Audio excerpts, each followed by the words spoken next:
Hello दोस्तों, नमस्कार। आपके अपने यूट्यूब चैनल एनालिसिस क्लास में स्वागत है। दोस्तों, आज के इस क्लास में UG semester 5 economics honours DSC paper 1, ठीक है। ये ग्रुप बी में आप लोगों को पढ़ना डीएससी पेपर 1 में एग्रीकल्चर इकोनॉमिक्स, ठीक है। तो आज हम इसी का एक इंपॉर्टेंट क्वेश्चन आंसर आप लोग को करवाने वाले, जो आपके एग्जाम की वजह से इंपॉर्टेंट है और डायरेक्ट 20 नंबर का प्रश्न आपके एग्जाम पेपर में देखने को मिलेगा, ठीक है। तो आज का प्रश्न, पहला प्रश्न होगा डीएससी पेपर 1 का एग्रीकल्चर इकोनॉमिक्स का, आर्थिक विकास में कृषि का योगदान की व्याख्या करें, ठीक है। चाहे आप बिना यूनिवर्सिटी हजारीबाग से हो या एसकेएमयू, दोनों यूनिवर्सिटी के लिए है क्योंकि सिलेबस सेम है, ठीक है। तो चलिए आप लोग लास्ट तक बने रहे। अगर आप लोग चैनल पर नए तो चैनल को सब्सक्राइब कर लीजिएगा ताकि आपको इसी प्रकार लेटेस्ट अपडेट समय पर मिलता रहे। और ये प्रश्न जो है आपके एग्जाम की से इंपॉर्टेंट होगा और यहाँ पे बिल्कुल सरल शब्दों में आप लोग को बताने वाले, इसलिए आप लोग लास्ट तक बने रहना है, जिससे आप एग्जाम पेपर में बहुत आसानी से लिख सकते हैं। तो चलिए समझते हैं, ठीक है। तो ये रहा आप लोग का पहला प्रश्न आर्थिक विकास में कृषि का योगदान की व्याख्या करें। यानी आर्थिक विकास में जो है कृषि का क्या योगदान रहता है, इस चीज़ को आप लोग को यहाँ पे एक्सप्लेन करना है। तो चलिए इस चीज़ को हम यहाँ पे समझते हैं। तो किसी भी इकोनॉमी को साधारण 3 क्षेत्रों में जो है बांटा जा सकता है, ठीक है। प्राथमिक क्षेत्रक हो गया, तृतीयक क्षेत्रक हो गया और तृतीयक क्षेत्रक, ठीक है।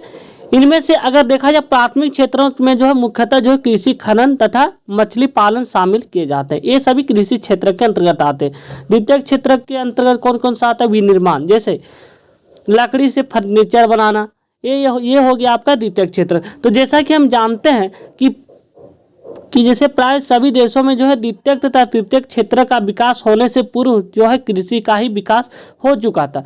तो बहुत से विकसित देश जैसे हो गया जापान हो गया, इंग्लैंड हो गया आदि में जब विकास की नींव किसी क्षेत्र द्वारा ही रखी गई है, ठीक है।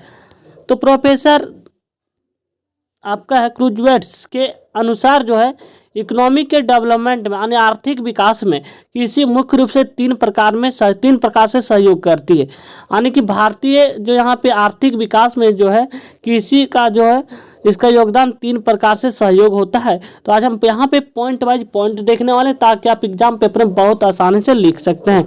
सबसे पहला साधन अंशदान, इसके हम 3 रूप में देखेंगे और इसका एक एक एग्जाम्पल को देखते हुए एक्सप्लेन करेंगे ताकि आप लोग एग्जाम पेपर में हर चीज़ को बारीकी से लिख सके।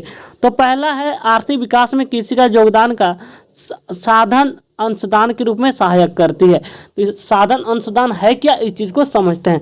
तो यहाँ पे कृषि विकास कुछ साधनों का दूसरे क्षेत्रों का हस्तांतरण करता है। यह सभी संसाधन जो उत्पादन में सहायक होते हैं। इन रिसोर्सेस का और गैर कृषि क्षेत्र में हस्तांतरण फैक्टर कंट्रीब्यूशन कहलाता है, ठीक है।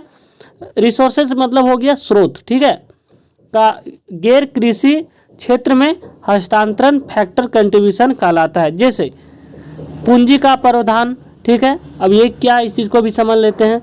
पूंजी का प्रावधान क्या, जिनमें से पहला है, ठीक है। तो इसको भी एक्सप्लेन करना होगा।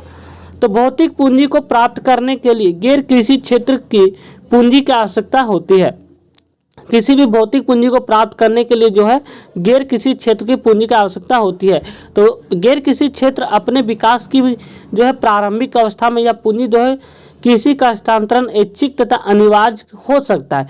जब कृषक स्वयं अपनी बचत को उद्योगों में निवेश करता है, ठीक है, तो अनिवार्य पूंजी प्रवाह सरकार द्वारा करों के रूप में, करों माने टैक्स हो गया, ठीक है, कर का यहाँ पे बहुवचन का प्रयोग किया गया है, तो करों के रूप में जो है किया जाता है। नेक्स्ट है श्रम का प्रावधान। दूसरा एग्जाम्पल यहाँ पे श्रम का प्रावधान, ठीक है, यानी कि लेबर, मेहनत जो भी है। तो कृषि क्षेत्र गैर कृषि को श्रम की आपूर्ति करता है। तो यहाँ पे गैर कृषि क्षेत्र के लिए जो है श्रम आपूर्ति के 3 मुख्य स्रोत हैं, ठीक है। पहला स्रोत क्या है? तो जनसंख्या में प्राकृतिक वृद्धि, दूसरा है अप्रवास तथा तीसरा है खेतिहर जनसंख्या श्रम की पूर्ति। प्रथम 2 स्रोतों से पर्याप्त तथा शांत नहीं हो सकती, ठीक है। तो कृषि क्षेत्र से गैर कृषि क्षेत्र को श्रम का हस्तांतरण आसान कार्य नहीं है। तो कृषि क्षेत्र को श्रम का हस्तांतरण की कोई समस्या पैदा नहीं करता है यदि अर्थव्यवस्था जनसंख्या की समस्या से पीड़ित है। यदि अर्थव्यवस्था में जनसंख्या का अभाव है तो यह हस्तांतरण किसी उत्पादन को कम कर देता है जो विकास की वांछनीय नहीं है।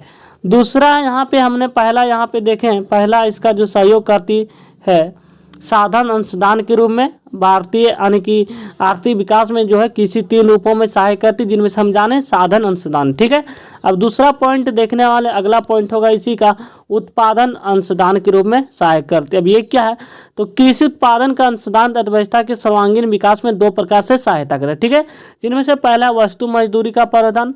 इसका क्या है, तो जब लोग किसी क्षेत्र से गैर कृषि क्षेत्र में जाते हैं, जब कोई व्यक्ति है जो यहाँ पे कृषि क्षेत्र से गैर कृषि क्षेत्र आने की कृषि के काम को छोड़कर कोई अलग काम करना, ठीक है, तो उनकी गैर कृषि क्षेत्र में आय बढ़ जाती है। फलस्वरूप क्या होता है कि उनकी जो कृषि पदार्थों की प्रति मांग जो होती है भी बढ़ जाती है। ठीक है, एक अन्य कारण से भी अनाज के प्रति लोग की मांग बढ़ सकती है। जब अनाज की कीमत बढ़ जाती है तो कृषि में बचे हुए लोगों की आय बढ़ जाती है। इसके फलस्वरूप क्या होता है कि उनका अपना उपयोग भी बढ़ जाता है। यानी कि कोई कृषि कार्य कर रहा है और कृषि कार्य क्षेत्र को छोड़कर चला जाता है, यानी कि गैर कृषि कार्य, तो गैर कृषि के क्षेत्र में चला जाना, यानी कि उसके मांग में बढ़ जाना। और इससे क्या होता है, जो कृषि क्षेत्र में रहता है, जो खेती हर के क्षेत्र में रहता है, उसका भी जो आय बढ़ जाती है। यहाँ कहीं न कहीं दोनों को प्रॉफिट हो रहा है। ठीक है, तो जैसे जैसे गैर कृषि क्षेत्र का विकास होता है, उसकी कृषि पर निर्भरता, कृषि का गैर कृषि क्षेत्र के पूंजी, श्रम तथा कच्चे माल का सहयोग कम प्राप्त होता है। तथापि गैर कृषि क्षेत्र की कृषि पर निर्भरता वस्तु मजदूरी के रूप में और शक्तिशाली हो जाती है। ठीक है, दूसरा पॉइंट है इसी का एग्जाम्पल का, औद्योगिक कच्चे माल का प्रावधान, यानी कि कृषि उत्पादन अंशदान द्वारा गैर कृषि क्षेत्र विशेषकर द्वितीयक क्षेत्र के औद्योगिकरण में महत्वपूर्ण भूमिका निभाई जाती है। तो कृषि क्षेत्र और गैर कृषि क्षेत्र के को जो है कच्चे माल की आपूर्ति करता है। ठीक है, विभिन्न देशों के आर्थिक इतिहास से पता चलता है कि सर्वप्रथम कृषि आधारित उद्योगों द्वारा ही देश का आर्थिक विकास तीव्र गति से वृद्धि हुआ है। ठीक है, तीसरा पॉइंट देखने वाले इसी का 3 रूपों में सहायक करती है। इसका तीसरा पॉइंट है विपणन अंशदान के रूप में आर्थिक विकास में कृषि का योगदान है। तो चलिए इसको देखते हैं, क्या है विपणन अंशदान। तो यह अंशदान कृषि क्षेत्र से गैर कृषि क्षेत्रों को वस्तुओं के प्रवाह पर विशेष बल देता है ताकि अन्य क्षेत्रों का विकास जो है तीव्र गति से हो सके। तो कृषि विकास एक अन्य तरीके से भी अर्थव्यवस्था की सहायता करता है। जैसे जैसे कृषि का विकास होता है और कृषि पदार्थ बाजार के लिए तैयार हो जाते हैं, तो बहुत से गैर कृषि संगठन जो है इस पदार्थों को बेचने के लिए जो है पैदा हो जाते हैं। इन संगठनों में यहाँ पे मिस्टेक यहाँ पे बेचने के लिए जो है पैदा हो जाता है। इन संगठनों में मुख्य तौर पर जो है पैकिंग हो गया, वितरण तथा प्रक्रिया से संबंधित क्रियाएं शामिल है। तो कृषि क्षेत्र का विकास होने के साथ साथ जो उत्पादन में वृद्धि होती है उससे अंतर्राष्ट्रीय बाजार में जो होता है वृद्धि होती है, उसे अंतर्राष्ट्रीय बाजार में बेचा जा सकता है, जो कि आर्थिक विकास में जो है सहायक होता है। तो इस प्रकार आप लोग का पूरा क्वेश्चन सर कंप्लीट होता है। आर्थिक विकास में कृषि का क्या महत्व है, तो इसके तीन रूपों में आर्थिक विकास में सहायता करती है। हमने एक एक पॉइंट को एक्सप्लेन किया एग्जाम्पल के साथ। तो थैंक यू गाइज, ये आपका क्वेश्चन सर कंप्लीट होता है। मिलते हैं नेक्स्ट वीडियो में, जो भी आपका इंपॉर्टेंट क्वेश्चन बनता है उन सारे प्रश्नों को करवा दिया जाएगा, इसलिए आप लोग रेगुलर बने रहे। थैंक यू, धन्यवाद।